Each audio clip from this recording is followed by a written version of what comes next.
Bienvenidos a una nueva serie de vídeos de las jornadas de CEMIN. Hoy tendremos 5 vídeos en 5 bloques sobre la vivienda, que es una de las materias que más guerra da cuando se produce una ruptura, un divorcio, una separación de una pareja de hecho, etc. Y contamos aquí con, a mi derecha, a Paco Salinero, magistrado de la sección primera de la Audiencia Provincial de Valladolid, y aquí a mi izquierda, Juan Pablo González del Pozo, magistrado del Juzgado de Primera Instancia número 24 de Madrid, también de familia. Entonces, este primer bloque va a ser sobre la atribución del uso de la vivienda según la edad de los hijos. Y vamos a empezar preguntando así a Paco si es verdad eso que dicen, que siempre hay que darle la vivienda al progenitor, si hay excepciones, como puede ser que el otro haga algún tipo de actividad laboral, profesional, etcétera. ¿Qué excepciones tiene el Tribunal Supremo, así más o menos? ¿O es una regla rígida y tasada?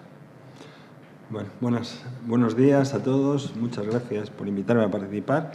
Y la doctrina del Tribunal Supremo es absolutamente dogmática en el caso de hijos menores. Las últimas sentencias son de 23 de enero de 2017 o de 23 de mayo de 2019 que tengo localizadas, y efectivamente, si hay custodia exclusiva, los hijos viven con el custodio exclusivo, se aplica el párrafo primero del artículo 96, salvo el acuerdo de los progenitores, que lógicamente puede pasar o tiene que pasar el filtro de la autorización judicial.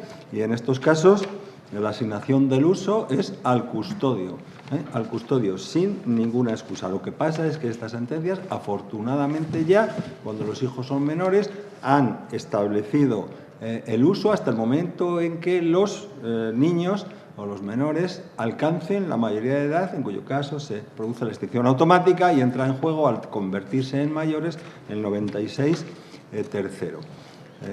Es decir, la vivienda se adjudicará teniendo en cuenta el interés más necesitado de protección. La solución es más flexible y pueden darse otro tipo en la legislación foral, en el derecho catalán, en el derecho navarro, en el derecho aragonés, en el derecho vasco.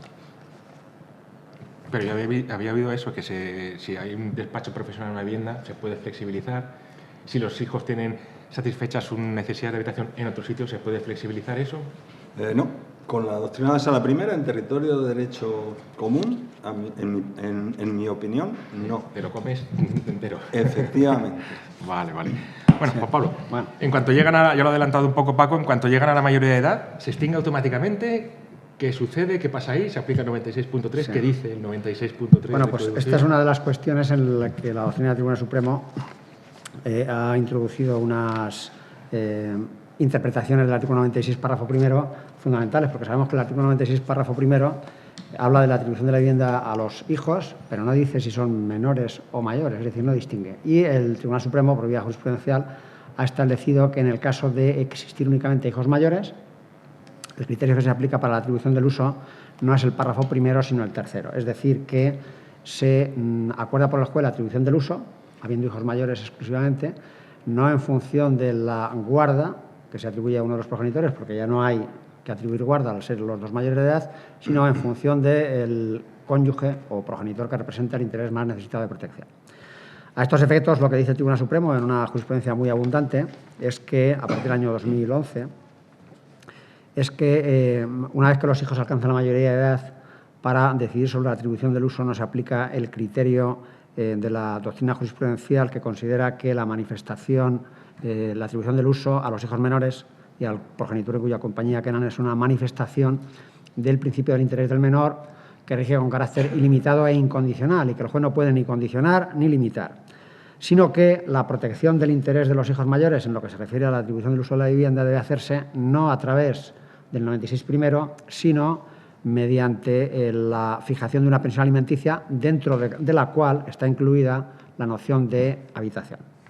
Dicho mal y pronto, cuando hay solamente hijos mayores, es como si no hubiese hijos mayores. Efectivamente. Se estudia la circunstancia de los Efectivamente. padres. Y lo único que se discute ahora en el usus fori es, en el caso de que los hijos mayores decidan irse a vivir con uno, no es que ese sea el criterio decisorio, pero sí el juez lo puede tener en cuenta como un elemento más a la hora de decidir si ese cónyuge o progenitor con el que los hijos mayores van a convivir tiene un interés más necesitado de protección que el otro, en el caso de absoluta igualdad en las demás circunstancias concurrentes, ¿no?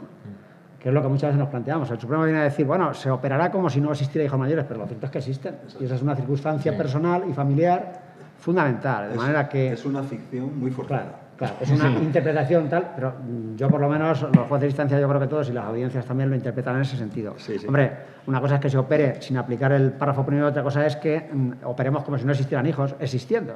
Porque hay que tener en cuenta. Pero las últimas sentencias que yo he visto ponía que si, por ejemplo, el hijo que está viviendo con la madre decide venirse con el padre, que ahí no se produce un cambio. Ahí no, porque entonces estaríamos todo el rato.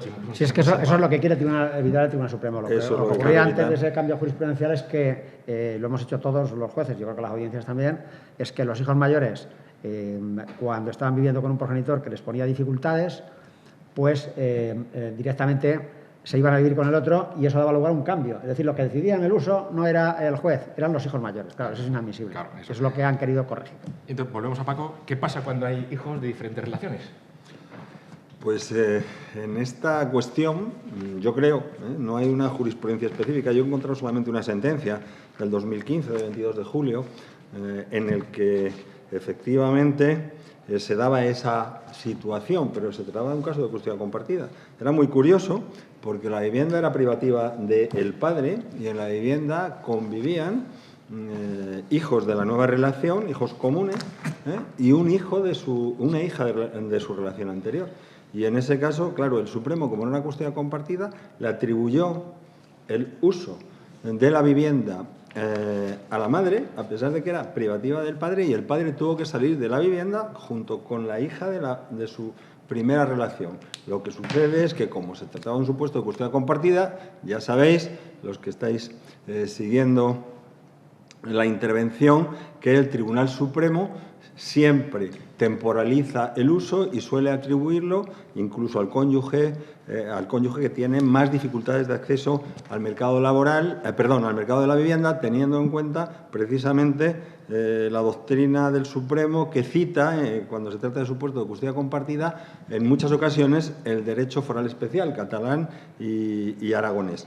En este caso se asignó con carácter temporal a la madre porque la madre tenía en perspectiva recuperar una vivienda de su propiedad que estaba inmediata a finalizar un alquiler que tenía sobre la vivienda y, finalizado el alquiler, podría disponer, y hasta ese momento se le atribuyó a la madre o a la mujer el uso de la vivienda familiar, a pesar de que era privativa del marido, y en la vivienda vivía también un hijo, una hija en este caso, de una relación anterior. Por tanto, lo que se tiene en cuenta, en mi opinión, por la Sala Primera en estos casos, es los hijos que sean comunes de la pareja que está en crisis.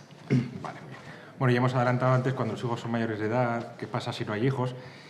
Para los tribunales, cuando no existen hijos, lo que he dicho antes, se hace un debate entre las características de los padres, ¿no? Ya ha dicho Paco que es cuando el que tenga más difícil el acceso a otra vivienda es el que se considera interés más de estado de protección, ¿verdad? Yo voy a añadir una cosilla, porque esto se metió en un caso, bueno, uno de mis últimos casos como juez, que era qué pasa si el hijo es mayor de edad pero con la capacidad modificada judicialmente, un incapaz. ¿Sí? Entonces ahí estuve estudiando la jurisprudencia del Supremo y es muy contundente. Sí, sí. Dice que estos hijos son equiparables a los menores de edad a efectos de pensión, pero en caso de vivienda no.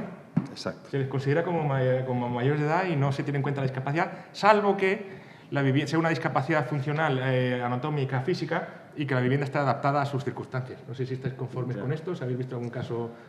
Sí, bueno, la sentencia en la que se planteó esto en el Supremo efectivamente dijo eso. Yo creo que hay una razón práctica fundamental para que el Supremo diga eso. Habida cuenta de que en la mayor parte de los casos las causas de modificación de la capacidad judicial de un mayor de edad son insuperables desde el punto de vista médico, son enfermedades crónicas o discapacidades que no son susceptibles de corrección médica, pues es evidente que mantener respecto de los discapacitados mayores de edad la misma doctrina que respecto de los menores supone, de alguna manera, vincular de forma definitiva, vitalicia, el uso de la vivienda a ese hijo mayor, lo cual, claro, supone un vaciamiento de todas las facultades del propietario.